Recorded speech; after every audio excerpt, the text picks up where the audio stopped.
अधिशेष मानसिकता में आपका स्वागत है। वह मानसिकता जो बिना किसी कठिनाई के सफलता को आकर्षित करती है। इस किताब में आपको अपने जीवन और सफलता के प्रति सोचने के तरीके में क्रांति लाने के लिए आमंत्रित किया गया है। यह किताब आपको संकीर्ण मानसिकता से अधिशेष मानसिकता की ओर बदलने की प्रक्रिया के माध्यम से मार्गदर्शन करेगी, जो सीमाओं और प्रतिस्पर्धा पर ध्यान केंद्रित करती है, और अधिशेष मानसिकता जो अंतहीन संभावनाओं की दुनिया को खोलती है। सफलता बिना मेहनत की नहीं होती, और कमी की सोच बहुत सीमित कर सकती है। ये जिंदगी को एक ऐसे खेल की तरह दिखाती है जिसमें एक इंसान का फायदा दूसरे का नुकसान होता है। ये एक तनावपूर्ण और प्रतिस्पर्धात्मक जीवन जीने का तरीका है जो अक्सर लोगों को फंसा हुआ और निराश महसूस कराता है। लेकिन दुनिया को देखने का एक और तरीका है जो प्रचुरता और संभावनाओं पर आधारित है।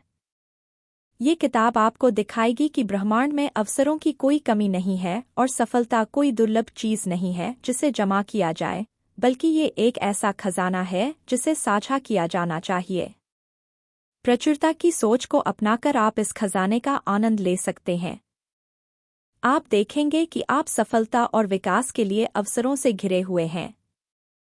आप यह पहचानना सीखेंगे कि आपके अपने ज़रूरतों को पूरा करने के लिए ही नहीं, बल्कि दूसरों की मदद करने के लिए भी काफ़ी संसाधन और मौके मौजूद हैं। यह सोच सिर्फ अच्छा महसूस करने के बारे में नहीं है, बल्कि आपके विचारों और व्यवहारों में असली, ठोस बदलाव लाने के बारे में है, जो आपके व्यक्तिगत और पेशेवर सफलता के लिए नए रास्ते खोलेंगे। इस किताब में हम व्यावहारिक रणनीतियों में गहराई से जाएंगे जो प्रचुरता को बढ़ावा देती हैं। सोचने का तरीका सीखोगे कि कैसे चुनौतियों को अवसरों में बदलना है, जो कुछ तुम्हारे पास पहले से है उसके लिए आभार व्यक्त करना है और हर स्थिति में संभावनाओं को पहचानना है। इस सोच को पनपाकर तुम अपनी जिंदगी में और ज्यादा सकारात्मकता और अवसरों को खींचोगे, जैसे एक चुंबक जो तुम्हारे सपनों की समृद्धि को आकर्षित करता है। तैयार हो जाओ प्रेरणादायक कहानियों और उपयोगी टिप्स को जानने के लिए, जो दिखाती हैं कि कैसे अलग-अलग जीवन शैलियों के लोग अपने दृष्टिकोण को बदलकर अद्भुत सफलता हासिल कर चुके हैं। ये सिर्फ इसके बारे में नहीं है। आपका सोचने का तरीका बदलना आपके जीने के तरीके को बदलने के बारे में है। जैसे जैसे आप इन पन्नों को पलटेंगे, आप धीरे धीरे कमी का बोझ छोड़ देंगे और प्रचुरता की हल्की और। जो लोग हमारा वीडियो सुन रहे हैं, वो अभी तक चैनल को सब्सक्राइब नहीं किए हैं, कृपया चैनल को सपोर्ट करने के लिए सब्सक्राइब बटन दबाएं और वीडियो को लाइक करें।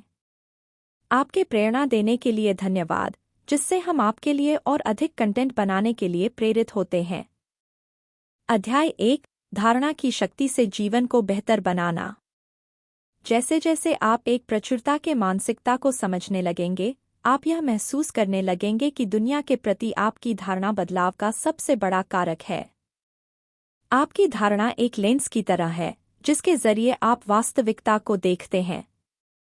जब तुम अपनी सोच बदलते हो, तो तुम नए मौके और संभावनाओं के लिए खुद को खोल देते हो। तुम चुनौतियों को बढ़ने के लिए सीढ़ियों की तरह देखने लगते हो और रुकावटों को सीखने और सुधारने के मौके के रूप में लेते हो। यह नई सोच तुम्हें जिंदगी को आत्मविश्वास, आशा और उत्साह के साथ जीने की अनुमति देती है। तुम्हें ये महसूस होगा कि तुम्हारे रिश्ते, करियर और जीवन की गुणवत्ता बेहतर होने लगती है, जब तुम दुनिया को भरपूरता की नज़र से देखने लगते हो। एक उदाहरण के लिए, एमा की कहानी को लो, जो कभी मुश्किलों का सामना कर रही थी। कठिन परिस्थितियों में मूल्य देखने के बाद, जब एम्मा ने एक प्रचुरता मानसिकता अपनाई, तो उसने अपनी चुनौतीपूर्ण कस्टमर सर्विस की नौकरी को एक रोज़ की जद्दोजहद के रूप में नहीं, बल्कि धैर्य विकसित करने और अपनी संवाद क्षमता सुधारने का एक मौका समझा। इस सोच के बदलाव ने न केवल उसके काम के दिन को सहनीय बना दिया, बल्कि उसे एक टीम लीडर में बदल दिया, जो कठिन ग्राहक बातचीत को कुशलता से संभालने के लिए जानी जाने लगी। इस मानसिकता को अपनाने का मतलब है संसाधनों, अवसरों और को पहचानना। कमियों के समय में भी हमारे चारों ओर जो संभावनाएं हैं, उन पर ध्यान केंद्रित करना जरूरी है।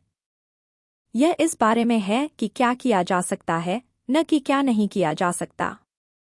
उदाहरण के लिए, अगर पेशेवर अवसरों की कमी है, तो इसके बजाय अपने कौशल को बढ़ाने या अपने क्षेत्र के भीतर या बाहर नए रास्ते खोजने पर ध्यान दिया जा सकता है। यह सक्रिय दृष्टिकोण न केवल पेशेवर विकास के लिए नए रास्ते खोलता है, बल्कि व्यक्तिगत संतोष और संतोषजनकता में भी योगदान करता है। शिक्षा के क्षेत्र में प्रचुरता के मानसिकता को अपनाने में मदद मिल सकती है।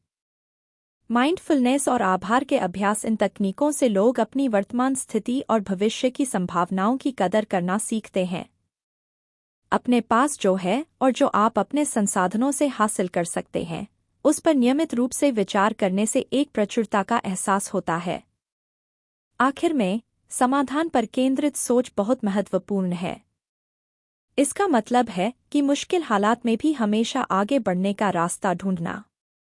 अपने दिमाग को समस्याओं के बजाय समाधानों पर सोचने के लिए प्रशिक्षित करके आप अपनी सोच को और बेहतर बनाते हैं। आपके पास जो संसाधन हैं, उनका सबसे बेहतर इस्तेमाल करने की क्षमता आपको एक ज्यादा संतोषजनक और सकारात्मक जीवन अनुभव देती है। एमा की तरह, जब आप प्रचुरता के मानसिकता के सिद्धांतों को सीखते और लागू करते हैं, तो आप खुद को सशक्त बनाते हैं, अपनी सोच को बदलते हैं और इसके साथ ही अपनी वास्तविकता को भी। यह बदलाव न सिर्फ व्यक्तिगत और पेशेवर रिश्तों को बेहतर बनाता है, बल्कि एक स्वस्थ, ज्यादा उत्पादक और संतोषजनक जीवन शैली को भी बढ़ावा देता है। अध्याय 2, प्रचुरता से सोचने के लिए मस्तिष्क की क्षमता को सक्रिय करना और अद्भुतता का लाभ उठाना। अपने दिमाग की शक्ति से आप एक ऐसा मानसिकता खोल सकते हैं जो भरपूरता और सफलता के लिए तैयार है। आपके दिमाग में खुद को फिर से ढालने की क्षमता है, नए सोचने के तरीकों और आदतों को अपनाने के लिए जो भरपूरता की मानसिकता को बढ़ावा देते हैं।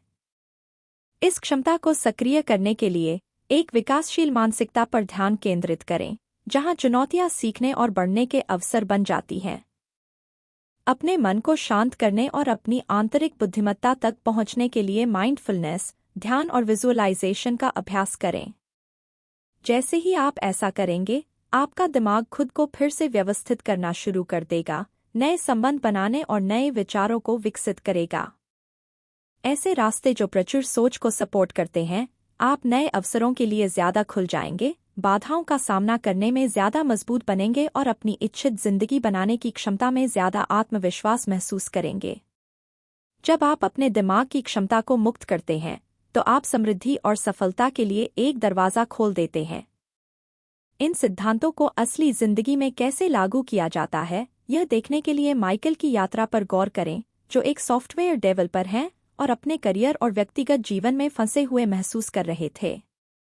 माइकल ने रोजाना ध्यान करना शुरू किया। वो अपने लक्ष्यों को हासिल करने और अपनी मौजूदा चुनौतियों को पार करने की तस्वीरें बड़ी स्पष्टता से सोचता था। यह रोज का रूटीन न सिर्फ उसके मन को शांति देता था, बल्कि उसे अपने करियर और व्यक्तिगत चुनौतियों को एक नए नजरिए से देखने का मौका भी देता था। इन प्रैक्टिसेज के जरिए माइकल का दिमाग नए न्यूरल कनेक्शंस बनाना शुरू करने लगा, जो कि न्यूरोप्लास्टिसिटी के नाम से जाना जाता है। न्यूरोप्लास्टिसिटी का मतलब है कि हमारा दिमाग अपने आप को नए न्यूरल कनेक्शंस बनाकर फिर से व्यवस्थित कर सकता है। यह क्षमता बताती है कि हमारे मानसिक प्रक्रियाएं और प्रतिक्रियाएं हमारी क्रियाओं से आकार ले सकती हैं। माइकल के लिए ये सोचने का मतलब था कि उसकी हमेशा की कमी और सीमाओं पर ध्यान देना अब मौके और संभावनाओं पर ध्यान देने की ओर बढ़ने लगा, जो असली बढ़ती सोच को दर्शाता है। इसके अलावा, इन दिमागी गतिविधियों में शामिल होना समस्या समाधान और रचनात्मक सोच जैसे संज्ञानात्मक कार्यों को बढ़ा सकता है। उदाहरण के लिए, माइंडफुलनेस और ध्यान से ध्यान केंद्रित करने में मदद मिलती है और तनाव कम होता है, जिससे जटिल समस्याओं का सामना करना आसान हो जाता है, एक साफ दिमाग और सकारात्मक रवैये के साथ। शैक्षणिक रूप से मस्तिष्क के बारे में संरचित अध्ययन को शामिल करना। बदलाव की क्षमता लोगों को सक्रिय कदम उठाने के लिए प्रेरित कर सकती है, जिससे वे सकारात्मक दृष्टिकोण विकसित कर सकें। यह समझना कि हमारे विचार कैसे मस्तिष्क की गतिविधियों और फिर हमारे व्यवहार और परिणामों को प्रभावित करते हैं, बेहद प्रेरणादायक हो सकता है। माइकल की तरह, आप भी इन सिद्धांतों को लागू करके अपने मस्तिष्क की शक्ति का इस्तेमाल कर सकते हैं, ताकि आप एक प्रचुरता की मानसिकता को बढ़ावा दे सकें। यह छोटे छोटे दैनिक कार्यों से शुरू होता है, जो धीरे धीरे आपके विचारों के पैटर्न को बदलते हैं, जिससे आप अपनी चारों ओर की दुनिया को देखने और उससे इंटरैक्ट करने के तरीके में महत्वपूर्ण बदलाव कर सकते हैं।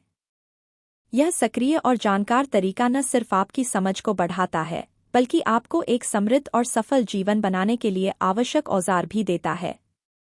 अध्याय 3, कमी से समृद्धि के मानसिकता में बदलाव। आपने समृद्ध सोच की क्षमता को उजागर करने की दिशा में पहला कदम उठा लिया है और अब उस शक्ति को क्रियान्वित करने का समय आ गया है। यह मानना जरूरी है कि कमी की मानसिकता से समृद्धि की मानसिकता में बदलाव एक रात में नहीं होगा। इसके लिए मेहनत, धैर्य और आत्मज्ञान की जरूरत है। शुरू करें।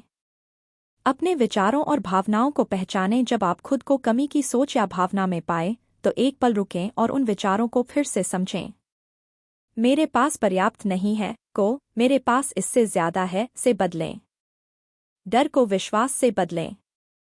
अपनी सफलताओं का जश्न मनाएं, चाहे वो कितनी भी छोटी क्यों न हो। जैसे जैसे आप यह अभ्यास करते हैं, आपको मन में एक बदलाव महसूस होगा। आप ज्यादा आत्मविश्वासी, ज्यादा आशावादी और जीवन के सभी क्षेत्रों में समृद्धि को स्वीकार करने के लिए ज्यादा खुला महसूस करेंगे। याद रखें, समृद्धि एक मानसिकता है और यह आपके लिए उपलब्ध है। इसे बेहतर समझने के लिए परिवर्तन के बारे में सोचो। लिसा का अनुभव एक फ्रीलांस ग्राफिक डिजाइनर के रूप में, जो अक्सर इस चिंता में डूबी रहती थी कि उसके पास पर्याप्त क्लाइंट्स या रचनात्मक विचार नहीं हैं। लिसा ने इन कमी वाली सोचों को एक जर्नल में नोट करना शुरू किया और हर बार जब ये ख्याल आए तो उन्हें फिर से ढालने पर का किया। उसने मुझे कभी अच्छे क्लाइंट्स नहीं मिलते जैसे विचारों को मैं सही क्लाइंट्स को आकर्षित कर रही हूं जो मेरे काम की सराहना करते हैं से बदल दिया।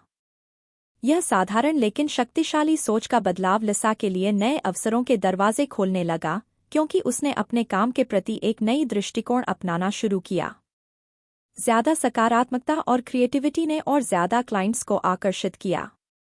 इसके अलावा कमी से भरपूरता में जाना सिर्फ अपने विचार बदलने के बारे में नहीं है, बल्कि अपने एक्शन भी बदलने के बारे में है। लिसा ने अपने कौशल में निवेश करना एक अहम बात बना लिया। वो नियमित रूप से वर्कशॉप्स और वेबिनार में शामिल होती रही ताकि अपनी कला को और बेहतर बना सके। इस आत्मनिवेश ने न सिर्फ उसकी आत्मविश्वास बढ़ाई, बल्कि उसकी मार्केटेबिलिटी भी बढ़ाई, जिससे उसे बेहतर प्रोजेक्ट्स के ऑफर मिले।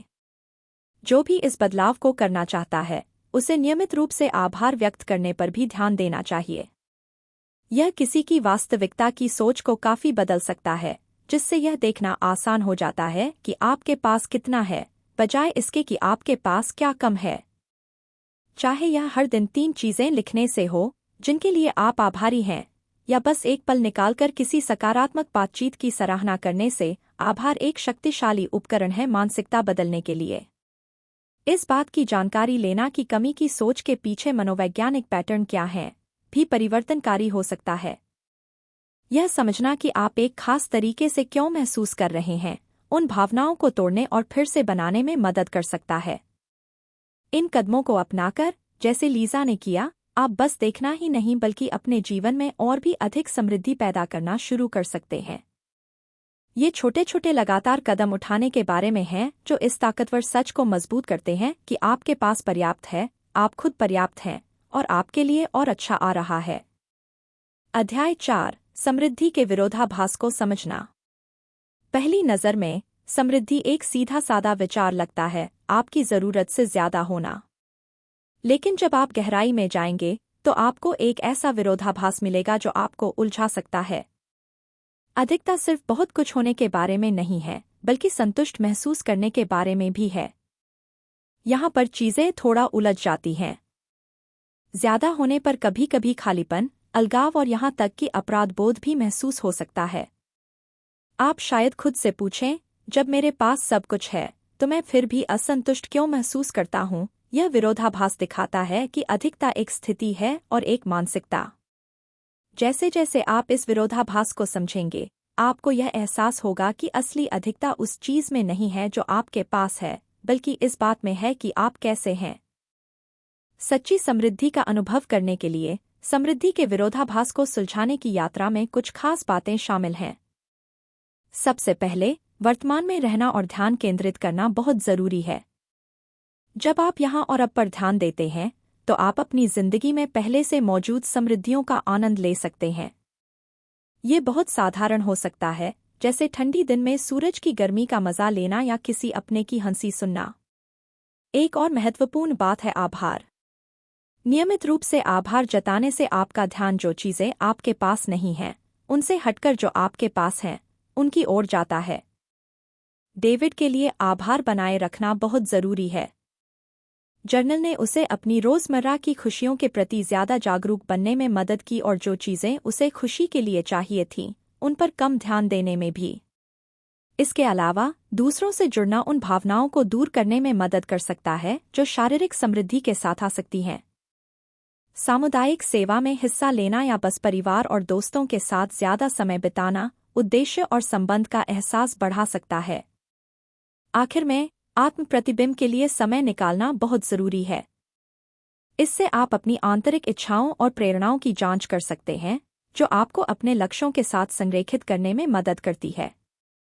डेविड की सोच में बाहरी लक्ष्यों और आंतरिक मूल्यों के बीच का फर्क समझने से उसे एहसास हुआ कि उसकी और अधिक पाने की कोशिश उसकी गहरी चाहत, जो कनेक्शन और योगदान की थी, से मेल नहीं खा रही थी। इन प्रथाओं को अपनाकर आप समृद्धि के उलझाव को तोड़ना शुरू कर सकते हैं और एक समृद्ध, संतोषजनक जीवन का निर्माण कर सकते हैं। यह सिर्फ अधिक पाने के बारे में नहीं है, बल्कि आपके पास जो है उससे गहराई से जुड़ने के बारे में है। यह समझ जीवन के सभी पहलुओं में असली समृद्धि की भावना को बढ़ावा देती है। संसाधनों की समृद्धि की नींव सराहना पर टिकी है और अब समय है कि आप उन धनदौलत पर ध्यान दें जो पहले से ही आपके पास हैं। आपके पास जो कुछ भी है वो आपसे ज्यादा है और जो कुछ आपने पहले से पा लिया है उसे मान्यता देना और भी ज्यादा समृद्धि को उजागर करने के लिए जरूरी है। शुरुआत करें उन साधारण चीजों को मान्यता देकर, जैसे कि आपके सिर पर छत, खाने की थाली या एक सहायक समुदाय।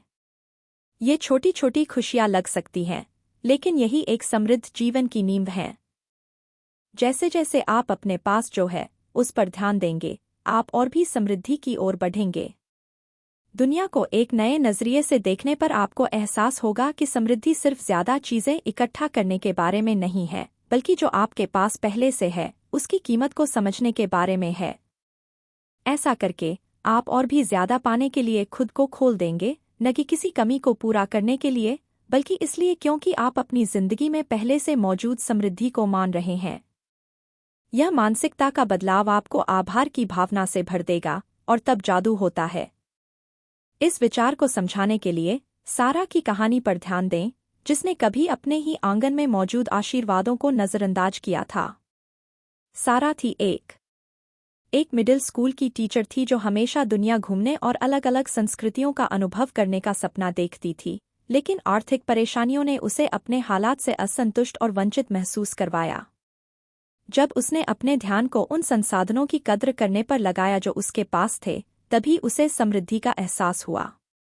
उसने अपने शहर के लोकल पार्कों, म्यूजियम और सांस्कृतिक कार्यक्रमों की खोज शुरू की और देखा कि उसके आसपास ही ढेर सारे अनुभव उपलब्ध हैं। इस बदलाव ने सिर्फ सारा का जीवन ही नहीं बदला, नजरिया तो बदला ही, बल्कि उसके जीवन को अनपेक्षित तरीकों से भी समृद्ध किया। उसने अपनी स्थानीय खोजों को अपने छात्रों के साथ साझा करना शुरू किया, जिससे उसकी पढ़ाई में सुधार हुआ और उसके क्लासरूम में नई ऊर्जा आई। सारा की अपने स्थानीय समुदाय के प्रति आभार बढ़ गया और वह खुद को पहले से कहीं ज्यादा संतुष्ट महसूस करने लगी। इसके अलावा मौजूदा संसाधनों की सराहना करना व्यक्तिगत लाभ से आगे बढ़कर है, यह स्थायी प्रथाओं को बढ़ावा देता है। इससे हम जो पहले से ही पास है उसका सर्वोत्तम उपयोग होता है, जिससे अतिरिक्त खपत की जरूरत कम होती है। यह न केवल पर्यावरण को बचाता है, संसाधनों के साथ साथ यह वित्तीय स्थिरता को भी बढ़ावा देता है। शिक्षा के माध्यम से संसाधनों की कद्र करने का महत्व सिखाना युवा मन में जिम्मेदारी और देखभाल की भावना पैदा कर सकता है। यह उन्हें यह दिखाता है कि वे जो कुछ भी रखते हैं उसमें खुशी और प्रचुरता कैसे पाएं, बजाय इसके कि हमेशा और अधिक की तलाश करें। इस मानसिकता को विकसित करने के लिए छोटे छोटे कदम उठाएं, हर दिन कुछ समय निकालें और उन चीज़ों पर ध्यान दें जिनके लिए आप आभारी हैं। अपने समुदाय के साथ जुड़े स्थानीय चीज़ों का पता लगाएं और अपनी खोजों को दूसरों के साथ साझा करें। ये कदम उस प्रचुरता को मजबूत करते हैं जो हमारे चारों ओर है। आप एक स्वस्थ, खुशहाल और अधिक टिकाऊ जीवन शैली को बढ़ावा दे रहे हैं। अध्याय 6 आकर्षण के नियम को प्रभावी तरीके से लागू करना। अब जब आप आभार व्यक्त कर रहे हैं और अपनी जिंदगी में पहले से मौजूद प्रचुरता को पहचान रहे हैं, तो आकर्षण के नियम की शक्ति का इस्तेमाल करने का समय आ गया है। आपने आधार डाल दिया है, अब इसे बनाना है। आकर्षण का नियम एक चुंबक की तरह है जो समान ऊर्जा को खींचता है। इसे प्रभावी तरीके से लागू करने के लिए उस पर ध्यान दें जो आप चाहते हैं, न कि उस पर जो आप नहीं चाहते। अपनी इच्छाओं को स्पष्टता के साथ कल्पना करें। विवरण पर ध्यान दो और उसे भावनाओं से भर दो। अपने आप को उस चीज़ के मालिक के रूप में देखो जो तुम चाहते हो और जो उत्साह और खुशी वो लाता है, उसे महसूस करो। ये बहुत ज़रूरी है क्योंकि तुम्हारी भावनाएं वो चिंगारी हैं जो आकर्षण की प्रक्रिया को शुरू करती हैं। जब तुम अपनी इच्छाओं पर ध्यान केंद्रित करते हो, तो संदेह और डर को छोड़ दो। विश्वास करो कि ब्रह्मांड तुम्हारे हक में काम कर रहा है और वो तुम्हारी इच्छाओं को पूरा करेगा। टॉम का उदाहरण लो, जो एक फ्रीलांस लेखक था और बेस्ट सेलर लेखक बनने का सपना देखता था। अपनी प्रतिभा के बावजूद टॉम अक्सर इस पर ध्यान केंद्रित करता था। उसकी अस्वीकृति और असफलता का डर उसे अपने सपने को पूरा करने से रोक रहा था। आकर्षण के नियम के बारे में जानकर टॉम ने अपने डर के बजाय अपनी इच्छाओं पर ध्यान केंद्रित करने की अहमियत समझी। उसने हर दिन की शुरुआत अपनी किताबों को बेस्ट सेलर लिस्ट में देखकर की। उसने सोचा कि इससे उसे कितनी खुशी और संतोष मिलेगा, और उसने कल्पना की कि पाठक उसकी कहानियों का आनंद ले रहे हैं। इसने उसे अपने लक्ष्यों को पाने का गर्व महसूस कराया। यह दृश्यात्मकता का अभ्यास क्रिया के साथ जोड़ा गया। टॉम ने रोजाना लेखन के लक्ष्य तय किए और सक्रिय रूप से फीडबैक मांगा। उसने अपने काम में सुधार किया और अपने पांडुलिपियों को प्रकाशकों को भेजा। उसने अपने चारों ओर ऐसे दोस्तों को रखा जो उसके सपनों को प्रोत्साहित करते थे, एक ऐसा माहौल तैयार किया जो उसकी कल्पित सफलता को दर्शाता था। आकर्षण का नियम लागू करना सिर्फ सकारात्मक सोचने से ज्यादा है, इसमें सही कदम उठाना भी शामिल है। इसका मतलब है कि अपने काम को अपने विचारों और भावनाओं के साथ मिलाना, अपने लक्ष्यों का समर्थन करने वाला माहौल बनाना और ऐसी गतिविधियों में शामिल होना बहुत जरूरी है जो आपकी कल्पनाओं को मजबूत करें। आकर्षण के कानून के सिद्धांतों को समझना बहुत ताकतवर हो सकता है। यह सिखाता है कि हमारे विचार और भावनाएं हमारी वास्तविकता पर गहरा असर डालती हैं। जब हम सकारात्मक परिणामों पर ध्यान केंद्रित करते हैं और एक ऊंची आवृत्ति की स्थिति में रहते हैं, तो हम अवसरों को आकर्षित करते हैं जो हमारी आकांक्षाओं के साथ मेल खाते हैं। आकर्षण के कानून को प्रभावी ढंग से लागू करने के लिए पहले अपने इच्छाओं को स्पष्ट रूप से परिभाषित करें, उन्हें लिखें, रोजाना उन्हें कल्पना करें और इन कल्पनाओं में सकारात्मक भावनाएं भरें। नियमित रूप से अपने विचारों और भावनाओं का मूल्यांकन करें, यह सुनिश्चित करते हुए कि वे आपकी इच्छाओं के साथ मेल खाते हैं। अपने लक्ष्यों की तरफ जानबूझकर कदम उठाओ और जो मौके तुम्हारे सामने आते हैं, उनके लिए खुला और ग्रहणशील रहो। प्रक्रिया पर भरोसा रखो और देखो कैसे ब्रह्मांड तुम्हारी इच्छाओं को पूरा करने में मदद करता है, जैसे कि उसने टॉम के लिए किया। अध्याय 7 गहरे आभार का विकास। प्रचुरता के मानसिकता की यात्रा एक गहरी सराहना से शुरू होती है, जो पहले से तुम्हारी जिंदगी में अच्छे चीजों के लिए होती है। जब तुम उन चीजों पर ध्यान केंद्रित करते हो जिनके लिए तुम आभारी हो, तो तुम अपनी ऊर्जा की कमी से प्रचुरता की ओर मोड़ देते हो। यह आसान है कि हम उन चीजों में उलझ जाएं जो हमारी जिंदगी में नहीं हैं, लेकिन वो सिर्फ और ज्यादा कमी को आकर्षित करने के बजाय, जब आप आभार व्यक्त करते हैं, तो आप अच्छी चीजों को पाने के लिए खुद को खोलते हैं। हर दिन कुछ मिनट निकालकर उन चीजों पर सोचें जिनके लिए आप आभारी हैं। ये इतनी साधारण चीजें हो सकती हैं, जैसे एक अच्छा कप कॉफी या एक खूबसूरत सूरज डूबना। इन्हें आभार पत्रिका में लिखें या किसी दोस्त के साथ साझा करें। जब आप ऐसा करेंगे, तो आप अपने मनोविज्ञान में एक बदलाव महसूस करेंगे। आप ज्यादा सकारात्मक, ज्यादा आशावादी और पहले से मौजूद समृद्धि के लिए ज्यादा खुले महसूस करेंगे। चलिए, हम जूलिया की कहानी लेते हैं, जो एक मध्य विद्यालय की शिक्षिका हैं। जूलिया ने एक बेहद मुश्किल स्कूल साल के दौरान कृतज्ञता की बदलने वाली ताकत को खोजा, जब काम की बढ़ती मांग और व्यक्तिगत जीवन की तनावों ने उसे थका दिया था। उसकी आत्मा कमजोर होती जा रही थी, इसलिए उसने हर शाम एक आसान सी आदत शुरू की।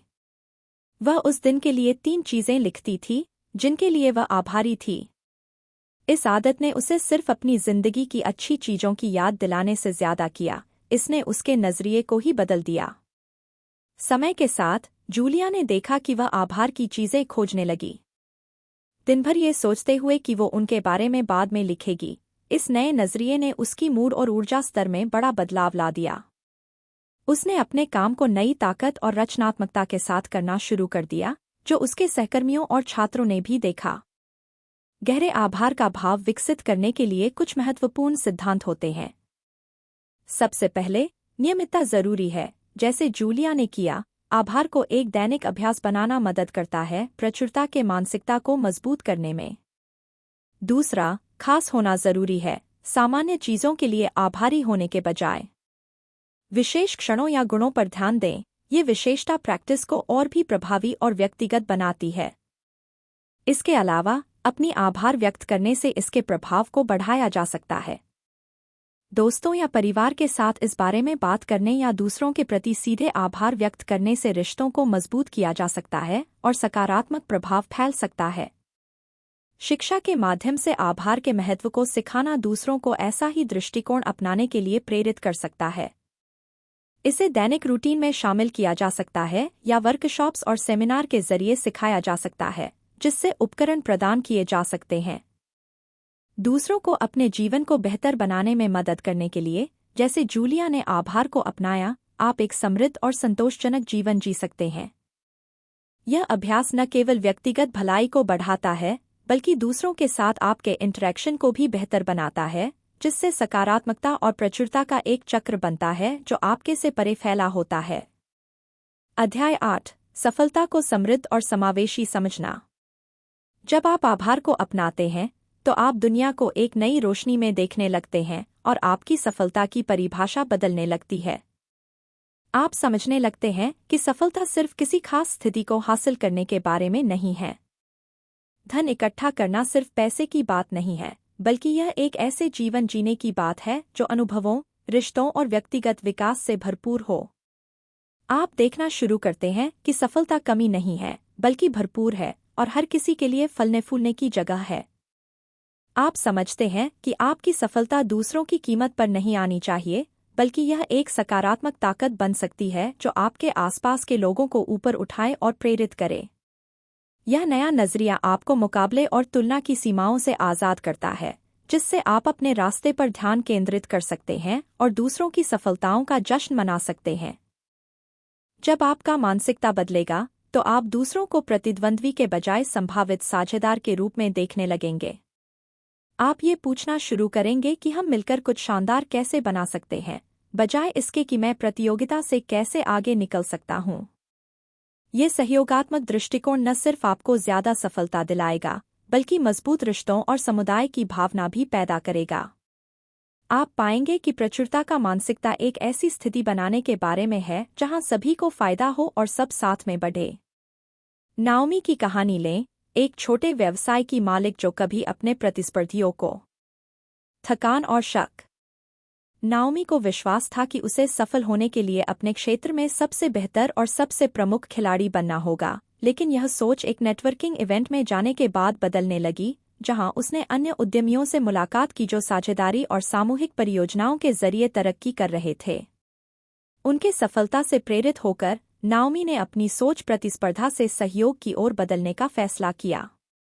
उसने एक संबंधित क्षेत्र के व्यवसाय से संपर्क किया और मिलकर उन्होंने एक संयुक्त उद्यम शुरू किया, जिसमें उन्होंने अपने संसाधनों को एक साथ जोड़ा। इस सहयोग ने उन्हें ज्यादा सेवाएं देने और एक बड़ा ग्राहक आधार पाने की अनुमति दी, जो वे अकेले नहीं कर सकते थे। इस साझेदारी ने न सिर्फ उनकी आय बढ़ाई, बल्कि उनकी उद्योग में प्रभाव भी बढ़ाया। इस सहयोगात्मक तरीके को लागू करने के लिए यह समझना जरूरी है कि हर पक्ष की अपनी खास ताकतें और योगदान होते हैं। इसके लिए खुली बातचीत, विश्वास और एक साझा दृष्टिकोण की जरूरत होती है। यह भी जरूरी है कि स्पष्ट समझौते और सीमाएं स्थापित की जाएं ताकि सब कुछ सही से चल सके। पार्टीज को महत्वपूर्ण और उचित मुआवजा मिलने का एहसास कराना, शिक्षा के माध्यम से सहयोग को प्रतिस्पर्धा पर प्राथमिकता देना वर्कशॉप्स और टीम बिल्डिंग एक्सरसाइज के जरिए किया जा सकता है, जो सहयोगात्मक रणनीतियों और विवाद समाधान पर ध्यान केंद्रित करते हैं। ऐसी शिक्षा एक ऐसा मानसिकता विकसित करने में मदद करती है जो सहक्रियाओं और आपसी लाभ की तलाश करती है, जो सहयोगात्मक सफलता के लिए जरूरी है। इसके अलावा समुदायों और उद्योगों में सहयोगी संस्कृति को बढ़ावा देने से ऐसे नवाचार और समाधान मिल सकते हैं जो अधिक व्यापक और टिकाऊ होते हैं। साझा लक्ष्यों पर ध्यान केंद्रित करके और संसाधनों को मिलाकर समूह बड़े और अधिक जटिल समस्याओं का सामना कर सकते हैं, जो कि वे अकेले नहीं कर सकते।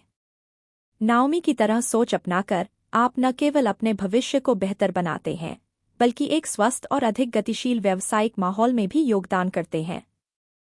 यह तरीका इस विश्वास को मजबूत करता है कि सफलता दूसरों की कीमत पर नहीं बल्कि आपसी सहयोग और समर्थन के जरिए हासिल की जा सकती है, जिससे एक समृद्ध और संतोषजनक पेशेवर जीवन मिलता है। अध्याय 11 प्रचुरता की सोच को बढ़ाए जाने से जोड़ना। आत्मसम्मान। तुमने शायद देखा होगा कि जब तुम दूसरों को ऊपर उठाने पर ध्यान देते हो तो तुम्हारा खुद का आत्मसम्मान भी बढ़ता है। यह बात अधिकता की सोच से गहराई से जुड़ी हुई है, जहां तुम समझते हो कि सफलता सभी के लिए है। जब तुम दूसरों की सफलताओं का जश्न मनाते हो और उन्हें समर्थन देते हो, तो तुम इस विचार को और मजबूती से मानते हो कि सभी की सफलता आपस में जुड़ी हुई है। जैसे जैसे तुम दूसरों को सशक्त बनाते हो, तुम अपनी खुद की कीमत और महत्व को भी देखना शुरू कर देते हो। तुम्हारा आत्मसम्मान बढ़ता है क्योंकि तुम समझते हो कि तुम भी कुछ बड़ा करने में सक्षम हो। आपके आसपास के लोगों पर सकारात्मक असर डालना, इससे आपकी जिंदगी में और भी अधिक समृद्धि आकर्षित होती है।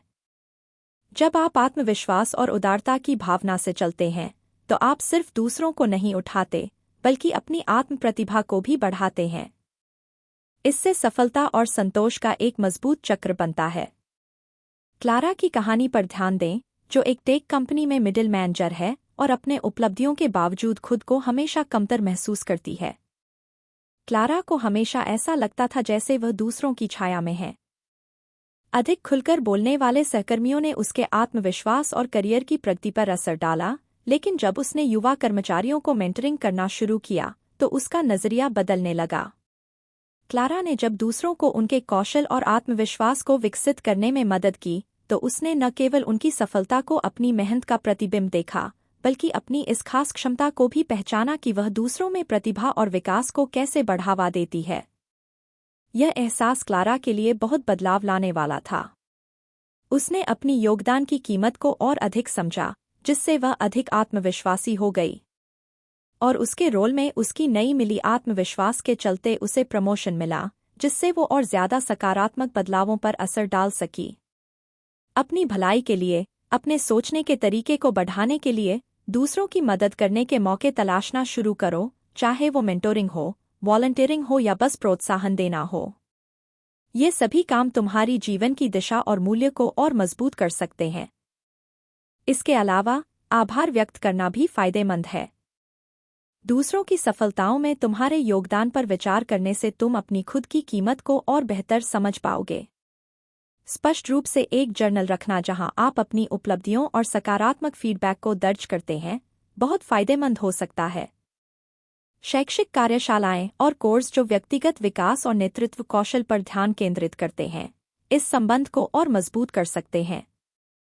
ये प्रोग्राम आत्मसम्मान बढ़ाने और दूसरों की मदद करते हुए व्यक्तिगत सफलताओं को पहचानने के लिए सिखा सकते हैं। क्लारा की तरह के तरीके अपनाकर आप दूसरों की सफलता के माध्यम से अपनी आत्ममूल्यता को बढ़ा सकते हैं। यह न केवल आपको आगे बढ़ाता है, व्यक्तिगत संतोष के साथ साथ आपके चारों ओर एक सकारात्मक और सहायक माहौल भी बनाता है, जो प्रचुरता की मानसिकता का असली सार बताता है। अध्याय 12 अस्वस्थ तुलना की आदत को खत्म करना। जब आप दूसरों को सशक्त बनाने और उनकी सफलताओं का जश्न मनाने पर ध्यान केंद्रित करते हैं, तो आपको स्वाभाविक रूप से अपनी उपलब्धियों की तुलना करने की जरूरत छोड़ने का अनुभव हो सकता है। जब आप अपनी ऊर्जा को दूसरों को उठाने की ओर मोड़ते हैं, तो आप ये समझने लगते हैं कि उनकी सफलताएं आपकी खुद की कीमत का प्रतिबिंब नहीं है। इन अनहेल्दी तुलना को छोड़कर तुम अपने लिए संभावनाओं की एक नई दुनिया खोलते हो।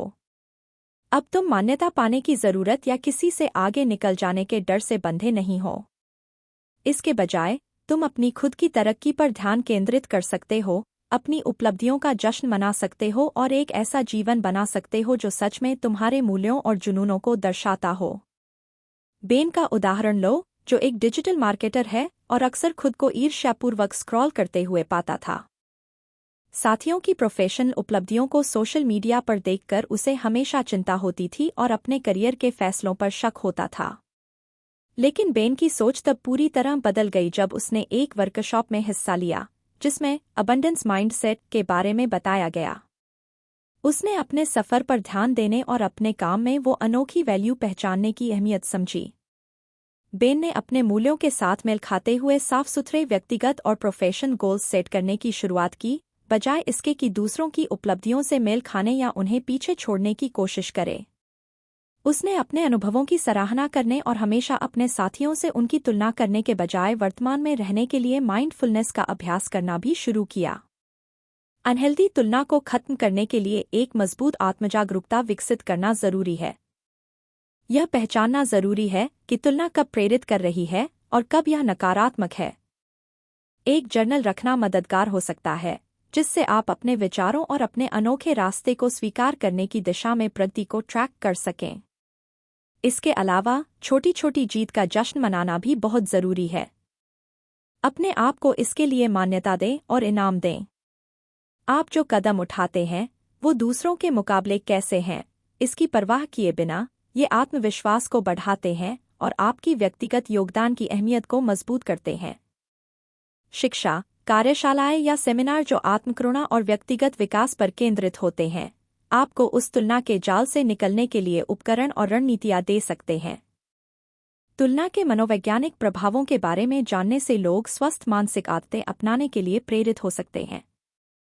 जैसे बेन ने किया, आप भी तुलना पर आधारित सोच से हटकर एक नई सोच अपना सकते हैं। व्यक्तिगत विकास और आत्मसंपूर्णता की सराहना करते हुए यह न सिर्फ आपकी भावनात्मक और पेशेवर भलाई को बढ़ाता है, बल्कि आपको अपने असली मूल्यों और आकांक्षाओं के साथ अधिक ईमानदारी से जीने की भी अनुमति देता है। अध्याय 13, समृद्धि का एक फलता फूलता माहौल बनाना। जब आप समृद्धि के मानसिकता को अपनाते हैं, तो आप न सिर्फ अनहेल्दी तुलना को छोड़ते हैं, बल्कि एक ऐसा माहौल बनाने का स्थान भी तैयार करते हैं जो आपकी वृद्धि और सफलता को पोषित करता है। यह माहौल वह है जहां आपके सपने और इच्छाएं स्वतंत्रता से फल फूल सकते हैं। सीमाओं और नकारात्मकता की पाबंदियों से बाहर निकलते हुए तुम जानबूझकर एक ऐसा माहौल बना रहे हो जो रचनात्मकता को बढ़ावा देता है, जुनून को जगाता है और प्रेरणा को प्रज्वलित करता है। यह वो जगह है जहां तुम सकारात्मक प्रभावों, सहायक लोगों और प्रोत्साहक संसाधनों से घिरे रहते हो जो तुम्हें आगे बढ़ाते हैं। तुम एक ऐसा आश्रय बना रहे हो जो तुम्हारे मूल्यों का सम्मान करता है, तुम्हारी ताकतों का जश्न मनाता है और तुम्हारी प्रगति को स्वीकार करता है। जब तुम इस माहौल को विकसित करोगे तो तुम्हें लगेगा कि अवसर खुलने लगते हैं और सफलता एक स्वाभाविक परिणाम बन जाती है। आपकी प्रचुरता वाली मानसिकता से आप ज्यादा आत्मविश्वासी, प्रेरित और अपनी जंगली ख्वाबों को पूरा करने के लिए ज्यादा सक्षम महसूस करेंगे। सोफिया की कहानी पर ध्यान दें, जो एक फ्रीलांस ग्राफिक डिजाइनर है जिसने अपने स्टूडियो को रचनात्मकता और प्रचुरता का केंद्र बना दिया। शुरुआत में सोफिया को अपने छोटे और बिखरे हुए काम के माहौल में अकेलापन और प्रेरणा की कमी महसूस हो रही थी। उसने महसूस किया कि उसका वातावरण उसके मानसिक स्थिति और उत्पादकता पर कितना असर डालता है। इसलिए सोफिया ने बदलाव करने का फैसला किया। उसने अपने स्पेस को साफ करना शुरू किया, अपने टूल्स को व्यवस्थित किया और सोफिया ने अपने पसंदीदा डिजाइनर्स के आर्टवर्क और उन पौधों से अपने कमरे को सजाया जो उसमें जान डालते थे। उसने स्थानीय और ऑनलाइन क्रिएटिव कम्युनिटीज में शामिल होकर सहायक साथियों और मेंटर्स का एक नेटवर्क भी बनाया। ये बदलाव न सिर्फ उसके कार्यक्षेत्र को बेहतर बनाए, बल्कि उसे क्रिएटिव इंडस्ट्री में नए संबंध बनाने में भी मदद की।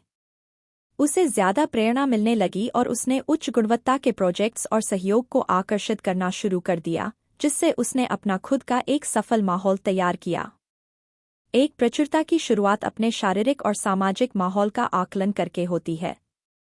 उन तत्वों की पहचान करें जो आपके लक्ष्यों और मूल्यों के साथ मेल नहीं खाते और आवश्यक बदलाव करें।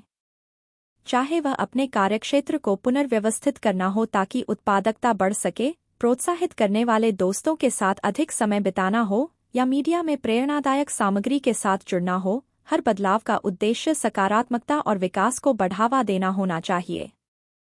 शैक्षिक रूप से पर्यावरण मनोविज्ञान के बारे में जानना फायदेमंद है और यह समझना कि हमारे आसपास का माहौल हमारे व्यवहार और मूड को कैसे प्रभावित करता है।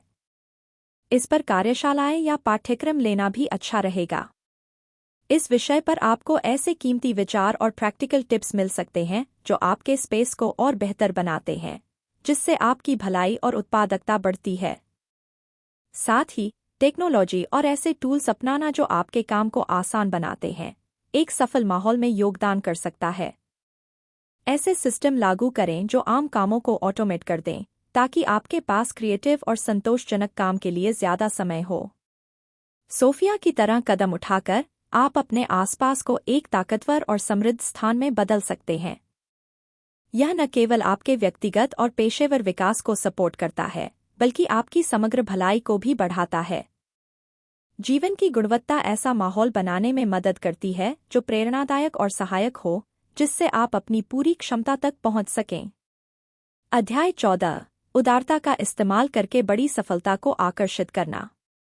उदारता की परिवर्तनकारी शक्ति का उपयोग करें और देखें कि आपका सफलताएं कैसे नई ऊंचाइयों तक पहुंचती हैं। जब आप देने पर ध्यान केंद्रित करते हैं, तो आप खुद को प्राप्त करने के लिए खोल देते हैं। यह एक सार्वभौमिक सिद्धांत है कि जितना ज्यादा आप देते हैं, उतना ही ज्यादा आप आकर्षित करते हैं। अपने समय, संसाधनों और ऊर्जा के साथ उदार रहकर आप एक ऐसा रिक्त स्थान बनाते हैं जो समृद्धि को आकर्षित करता है।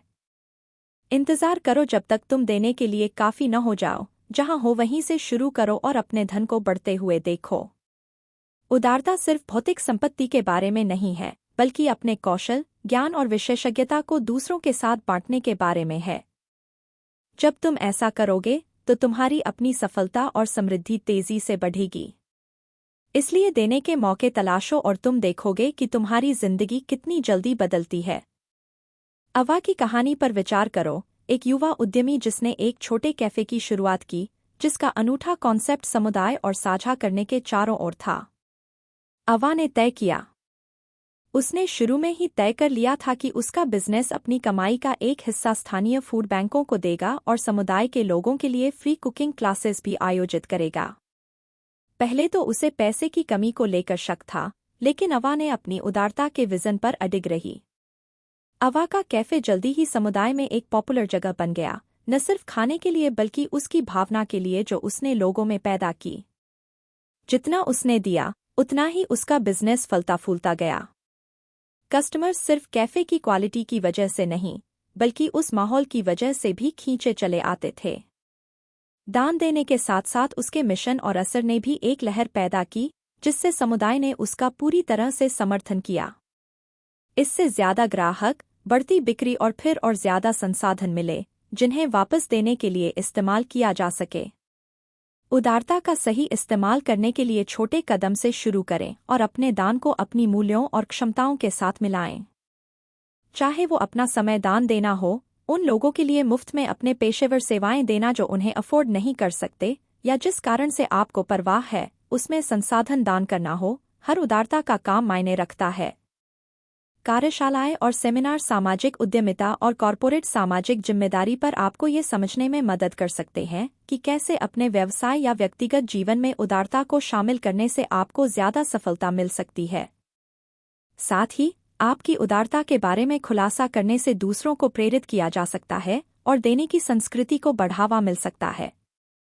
जब आप अपनी उदारता के कारण हुए प्रभावों की कहानियां साझा करते हैं, तो इससे दूसरों को भी योगदान देने के लिए प्रेरित किया जा सकता है, जिससे आपसी समर्थन और समृद्धि का एक समुदाय बनता है। इस दृष्टिकोण को अपनाकर आप ये देख सकते हैं, उदारता केवल एक नेक काम नहीं है, बल्कि यह एक रणनीतिक कदम है जो स्थायी सफलता और गहरे संतोष की ओर ले जा सकता है। यह मॉडल न सिर्फ आपके लिए फायदेमंद है, बल्कि आपके आसपास के लोगों की जिंदगी को भी समृद्ध करता है, जिससे उदारता और प्रचुरता का एक ऐसा चक्र बनता है जो लगातार बढ़ता है। अध्याय 15 डर और संदेह को जीतना व्यक्तिगत विकास के लिए। डर और संदेह व्यक्तिगत विकास के सबसे बड़े दुश्मन हैं, जो आपके कानों में यह बातें डालते हैं कि आप काफी अच्छे, समझदार या प्रतिभाशाली नहीं हैं अपने सपनों को हासिल करने के लिए। लेकिन आपको पता है, ये फुसफुसाहटें बस झूठ हैं। बस इतना समझ लो कि तुम सोचते हो उससे कहीं ज्यादा करने की क्षमता रखते हो। असली समस्या ये है कि तुम डर और संदेह को अपनी तरक्की में रुकावट बनने दे रहे हो। तुम उन्हें अपने विचारों और क्रियाओं पर हावी होने का मौका दे रहे हो। अब समय आ गया है कि तुम अपनी नियंत्रण वापस लो। जब भी डर और संदेह आएं, उन्हें पहचानो और उन विचारों को चुनौती दो। खुद से पूछो, क्या ये विचार सच में सही हैं या सबसे बुरा क्या हो सकता है? तुम देखोगे कि ज्यादातर समय तुम्हारे डर बेकार होते हैं। अपने विचारों को स्वीकार करके और उन्हें नया रूप देकर तुम आत्मविश्वास बढ़ाओगे और एक विकासशील मानसिकता विकसित करोगे। तुम देखोगे कि तुम मुश्किलों को पार करने और अपने लक्ष्यों को हासिल करने में सक्षम हो। तो एक गहरी सांस लो, सीधे खड़े हो जाओ और डर और संदेह को कह दो कि वे यहाँ से चले जाएं। तुम ये कर सकते हो। एरिक की कहानी पर विचार करो, जो एक सॉफ्टवेयर डेवलपर था और अपने खुद के टेक कंपनी शुरू करने का सपना देखता था, लेकिन असफलता और आत्मसंदेह के डर से वह जकड़ा हुआ था। ये डर उसे सालों तक कदम उठाने से रोकते रहे, जब तक कि उसने व्यक्तिगत विकास और मानसिक बाधाओं को पार करने पर एक सेमिनार में भाग नहीं लिया। जो कुछ उसने सीखा, उससे प्रेरित होकर एरिक ने शुरुआत की। अपनी डर का सामना करने के लिए रणनीतियां लागू करना। एरिक ने शुरुआत में अपने खास डर को पहचानकर उन्हें लिख लिया, जिससे उन्होंने उन्हें समझना आसान किया और उन्हें संभालना भी। फिर उन्होंने छोटे छोटे लक्ष्यों का सेट किया जो धीरे धीरे उन्हें उनकी बड़ी महत्वाकांक्षा की ओर ले जाएंगे। हर छोटी सफलता ने उनकी आत्मविश्वास को बढ़ाया और उन्होंने अपने क्षमताओं में विश्वास को मजबूत करने के लिए सकारात्मक वाक्यांशों का इस्तेमाल किया। समझने से शुरू करें कि ये भावनाएं सामान्य हैं, लेकिन आपको अपने कार्यों को परिभाषित नहीं करना चाहिए। माइंडफुलनेस का अभ्यास करें ताकि आप बने रहें। वर्तमान में रहना और ध्यान केंद्रित करना भविष्य की अनिश्चितताओं के बारे में चिंता को कम कर सकता है। स्पष्ट और हासिल करने योग्य लक्ष्य तय करना एक ऐसा रोडमैप प्रदान कर सकता है जो आपको प्रेरित रखता है, भले ही संदेह उठें। शैक्षणिक रूप से कार्यशालाओं में भाग लेना या संज्ञानात्मक व्यवहारिक तकनीकों पर किताबें पढ़ना बहुत मददगार हो सकता है। ये संसाधन आपको नकारात्मक सोच के पैटर्न और व्यवहार को प्रभावी ढंग से बदलने का तरीका सिखाते हैं। इसके अलावा एक सहायक नेटवर्क से घिरे रहना भी आत्मविश्वास को बढ़ा सकता है, चाहे वो मेंटर्स हों, सहकर्मी हों या दोस्तों। ऐसे लोग जो आपके ऊपर विश्वास करते हैं और आपको आगे बढ़ने के लिए प्रोत्साहित करते हैं, आत्मसंदेह का एक मजबूत इलाज बन सकते हैं। जैसे एरिक ने किया, इन रणनीतियों को अपनाकर आप खुद को डर और संदेह से आगे बढ़ाने का हौसला दे सकते हैं। इससे न सिर्फ आपकी व्यक्तिगत और पेशेवर वृद्धि होती है, बल्कि आपकी समग्र भलाई भी बढ़ती है, जिससे आप अपने सपनों को हिम्मत और आत्मविश्वास के साथ पूरा कर सकते हैं। अध्याय 16 प्रचुरता को प्राप्त करने के लिए दृश्यता का उपयोग करना। आपने डर और संदेह से नियंत्रण वापस ले लिया है। जिंदगी, ये ताकतवर औजार आपको अपनी मनचाही वास्तविकता को जानबूझकर बनाने की अनुमति देता है।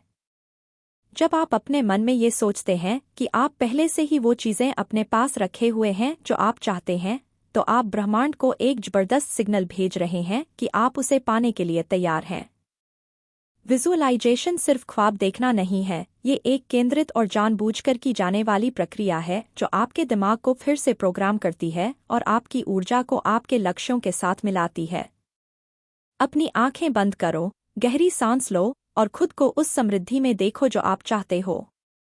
खुशी, आभार और उत्साह के भावों को महसूस करो, जैसे कि यह पहले से ही तुम्हारा है। जितना ज्यादा तुम इसे सोचोगे, उतना ही तुम विश्वास करोगे कि यह संभव है और ब्रह्मांड इसे सच करने के लिए साजिश करने लगेगा।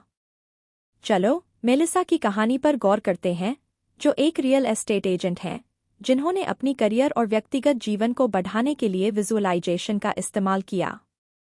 शुरुआत में एक प्रतिस्पर्धी बाजार में संघर्ष करते हुए, हालांकि एक वर्कशॉप में लॉ ऑफ अट्रैक्शन और विजुअलाइजेशन के बारे में जाने के बाद उन्होंने इन तकनीकों को रोजाना अपनाना शुरू कर दिया।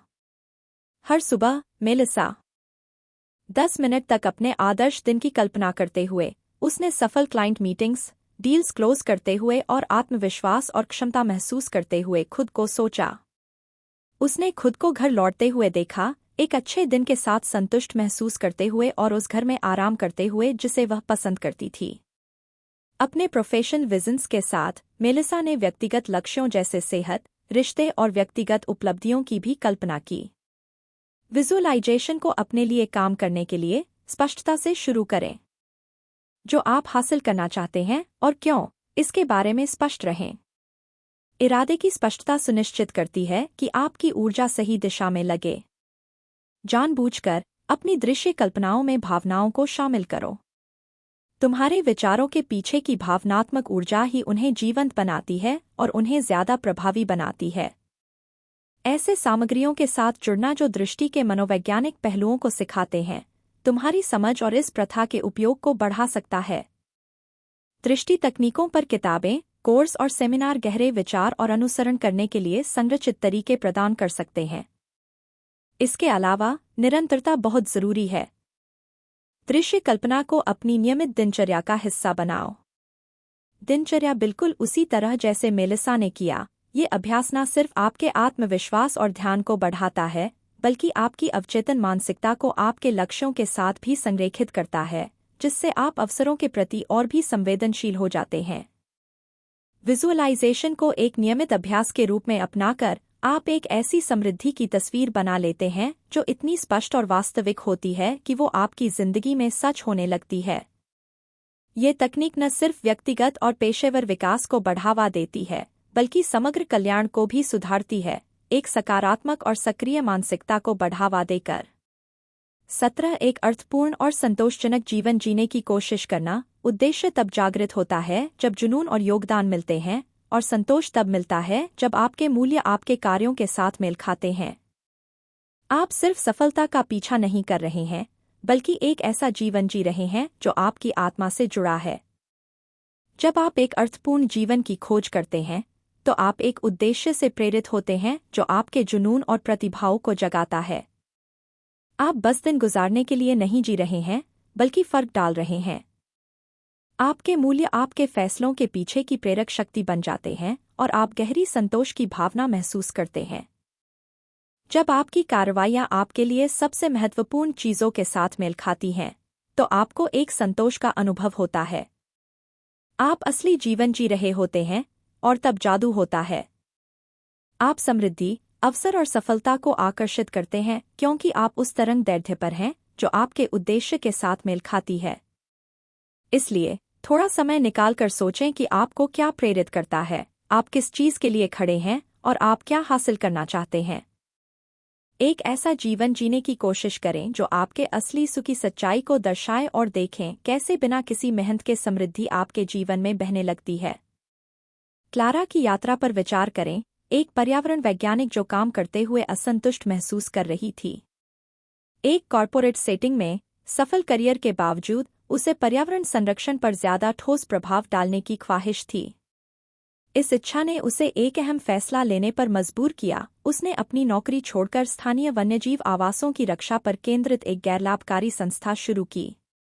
क्लारा का यह फैसला उसकी प्रकृति के प्रति दीवानगी और संरक्षण और सामुदायिक सेवा के प्रति उसकी गहरी आस्था से प्रेरित था, ताकि वह एक अर्थपूर्ण और संतोषजनक जीवन जी सके। क्लारा की तरह आप भी अपनी रुचियों और उन मूल्यों को पहचानें जो आपके लिए सबसे महत्वपूर्ण हैं। अपने उन कामों पर सोचें जो आपको समय का एहसास नहीं होने देते हैं, या उन कारणों पर विचार करें जो आपको गहराई से छूते हैं। फिर सोचें कि आप इन जुनून को दुनिया में योगदान देने के साथ कैसे जोड़ सकते हैं। यह आपके करियर, स्वयंसेवी काम या ऐसे शौकों के माध्यम से हो सकता है जो समाज पर सकारात्मक प्रभाव डालते हैं। शैक्षिक रूप से व्यक्तिगत विकास और आत्मखोज पर केंद्रित पाठ्यक्रमों या कार्यशालाओं में भाग लेना बेहद फायदेमंद हो सकता है। ये कार्यक्रम आपके मूल्यों को स्पष्ट करने, आपके जुनून को उजागर करने और लक्ष्यों को सेट करने में मदद करते हैं। आपकी सफलता की व्यक्तिगत दृष्टि के साथ साथ यह जरूरी है कि आप अपने चारों ओर ऐसे लोगों को रखें जो आपका समर्थन करें और आपकी कोशिशों को प्रोत्साहित करें। समान विचारधारा वाले लोगों या मेंटर्स का एक नेटवर्क बनाना आपको जरूरी प्रोत्साहन और मार्गदर्शन दे सकता है, जिससे आप अपने रास्ते पर बने रह सकें। जैसे क्लारा ने किया, आप न केवल अपनी संतोषजनकता बढ़ाते हैं, बल्कि अपने आसपास के लोगों के लिए भी सकारात्मक योगदान देते हैं। यह संरेखण आपकी व्यक्तिगत यात्रा में एक शक्तिशाली सहयोग पैदा करता है। आपकी आकांक्षाएं और आपके कार्य एक समृद्ध और संतोषजनक जीवन की ओर ले जाते हैं, जो स्वाभाविक रूप से समृद्धि और सफलता को आकर्षित करता है। इस यात्रा को पूरा करने और बिना मेहनत की सफलता का राज जानने पर आपको बधाई। समृद्धि के मानसिकता को समझना बस शुरुआत है। याद रखें, यह सिर्फ व्यक्तिगत सफलताओं के बारे में नहीं है, बल्कि सफलता की सामूहिक भावना को बढ़ावा देने के बारे में है। सफलता हवा की तरह प्रचुर है, इसे सांस लेने के लिए काफी है और बांटने के लिए भी। यह कोई सीमित संसाधन या प्रतियोगिता नहीं है, बल्कि एक सार्वभौमिक संभावना है जो बढ़ती है जब।